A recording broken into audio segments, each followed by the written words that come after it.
a subplot in this entire thing is there's this guy who's like he's a white guy, lower class, member of like the dispossessed white working class. He went to prison for some minor crimes, and while in prison, he had to associate with white supremacists. Oh, Jesus! Sort of make it through. The love of God. Yeah. So he gets out and he can't get any work because there's not like any work to be had really, and he gets hooked on drugs and stuff. And I was like, okay, I can see where this is going, but then You can immediately see where it's going, yeah. yeah, like it's got all the actual real world issues that people in the lower class of white people experienced. Yeah. And he turns his life around, and a former jail buddy of his finds him, and he's like, oh, I'm going to this meetings. This guy, he's really inspiring, and you should come sometime.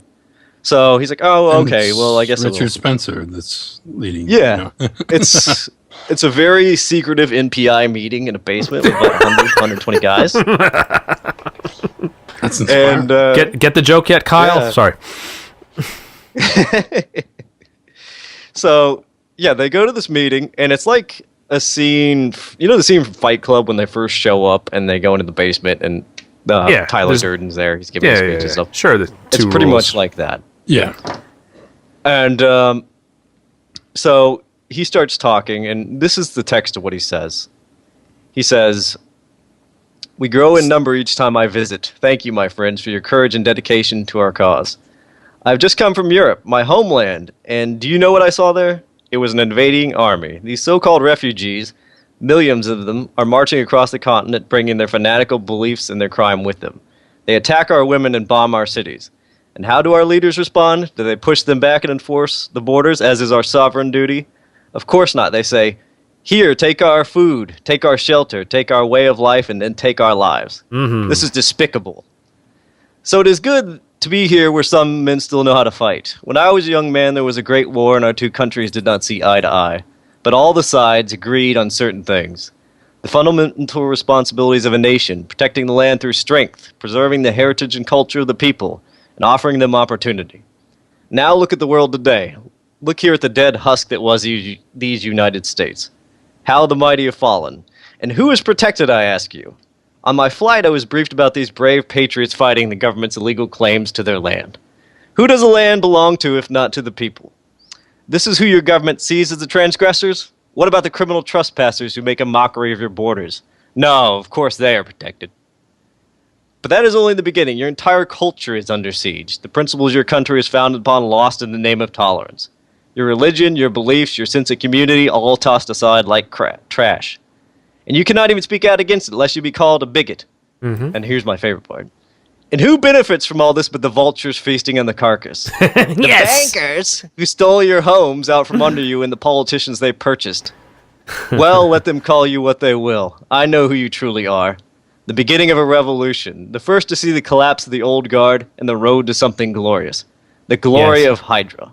The vultures feeding on the husk of Washington, D.C., a stereotypical long nose. The thing that makes me laugh about all this is that a lot of that shit about all of it is objectively true. Yes. It's just that that they made a guy with a spooky red face say it, so now it's that. Yeah. They made scary red mask dudes say it. It's all of our reasonable talking points given by the biggest bad guy there is. I'll be honest with you. I mean, listening to that speech, I'm getting chills. Hail Hydra! I love it. It's great. I'm ready to fucking. Fuck yeah, hell fucking Hydra. But that's how fucked we are, though. I mean, I'm assuming that this doesn't totally backfire on them, but I don't know. Backfire, dude. I mean, I don't know. Well, here's the thing. Backfire would mean that it's not gonna reach a normie or a mainstream audience. But let John finish because he's got all. Yeah. Okay. So. Yeah. Well, so this happens, and the guy's inspired, and it's like the narrative. Yeah. Yeah. Well, the one guy. It's not two or three of them. No, it's just one guy that the story's following. They give this narration. It's like, he belonged to something. He felt like this was his moments.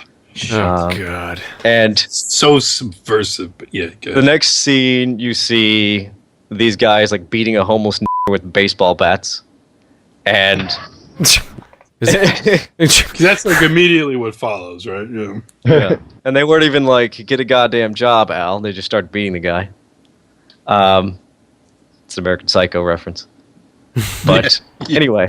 Nice one. That was good. Yeah. So, and then he finally, like, he gets a tattoo, and then for whatever reason, they strap a suicide vest to him, and he's happy that they do this. Because that's Like what, he's- yeah, because that's like exactly what happens, right? Like, I go to NPI, then I'm like, Richard, give me the vest. because that's what disaffected working class white people do is they strap a suicide vest. Like, literally, has that ever happened?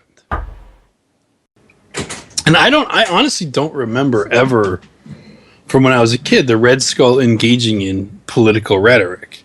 And or like political rhetoric that wasn't just like blatantly stupid evil shit. Like they would have stuff from the 60s where he's saying like, you and I are a lot alike, you know.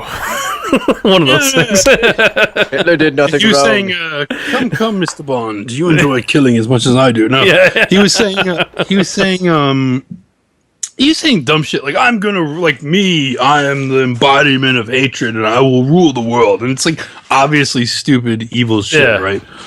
Yeah. But like now it's like they're putting like legitimate political talk, and this is a thing that they've done for a long time, right? I mean, it's kind of known, like the media has put like legitimate rhetoric in the mouth of bad guys for a long time. There's plenty of other examples in movies, TV shows, and this is a particularly amazing example because like every single thing the Red Skull says in that speech is entirely fucking legitimate. Well, yeah, and it rustled and many of the things that he's saying are objectively true.